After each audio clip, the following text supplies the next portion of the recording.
Share রয়েছে যেগুলি Bangladesh bank fridge করে রেখেছে। এই শেয়ারগুলো অবিলম্বে প্রকৃত মালিক যারা আছে তাদের কাছে ফিরিয়ে দেওয়ার ব্যবস্থা করতে হবে। প্রকৃত মালিক যারা আছেন তারা যদি এই শেয়ারগুলো নিতে যদি অক্ষমতা প্রকাশ করেন, তাহলে বাংলাদেশ ব্যাংকের তত্ত্বাবধানে এই শেয়ারগুলো আইপিও হিসাবে বাজারে বিক্রয় করে সেই অর্থ এস আলমের যে খেলাপি ঋণ তার সাথে সমন্বয় করতে হবে। এর বাহিরে যদি কোনো সিদ্ধান্ত গ্রহণ করা হয় তাহলে সচেতন গ্রাহকবৃন্দ কোনো অবস্থায় এটা মেনে নেবে না। আমাদের তৃতীয় দাবি, বিশেষ ট্রাইব্যুনাল গঠন করতে হবে।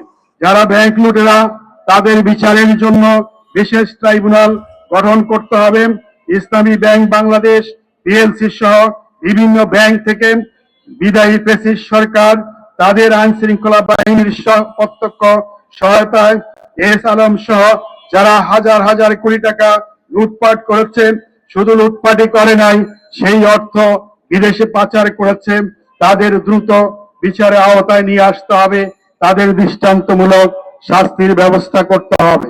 তাদেরকে যদি শাস্তির আওতায় নিয়ে আসা হয় তাহলে আগামী যে কোনো ব্যক্তি ব্যাংক দখল করে আবার লুটপাট করার সাহস করবে না।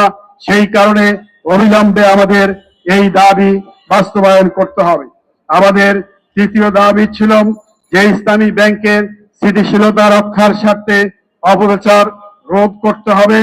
ইসলামী ব্যাংকের গ্রাহকদের মধ্যেই এখনো আস্থার সংকট বিরাজ করছে। তারা তাদের আমানত নিয়ে শঙ্কিত আছেন। এস আলম যখন এই ব্যাংকটি দখল করেছিল, আপনারা জানেন সে অবৈধভাবে হাজার হাজার ব্যক্তিকে নিয়োগ দিয়েছে। এই সমস্ত ব্যক্তিদের অবৈধভাবে নিয়োগ দেওয়া হয়েছে। পূর্ববর্তী যে বোর্ড ছিল সেই বোর্ড তাদের নিয়োগ বাতিল করেছে।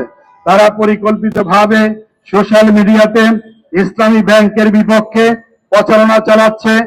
একইভাবে বিভিন্ন সময়ে তারা মব সৃষ্টি করার মাধ্যমে ইসলামী ব্যাংকের পরিবেশ নষ্ট করার চেষ্টা করছে।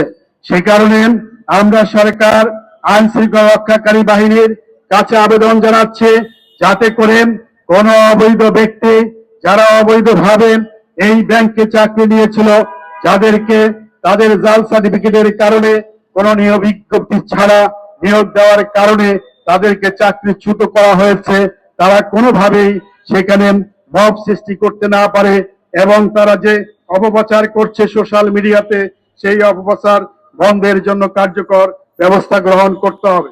আমাদের পঞ্চম দাবি ছিল যে এস আলম তার যে লুণ্ঠিত অর্থ সেই অর্থ বিদেশ থেকে দেশে ফিরিয়ে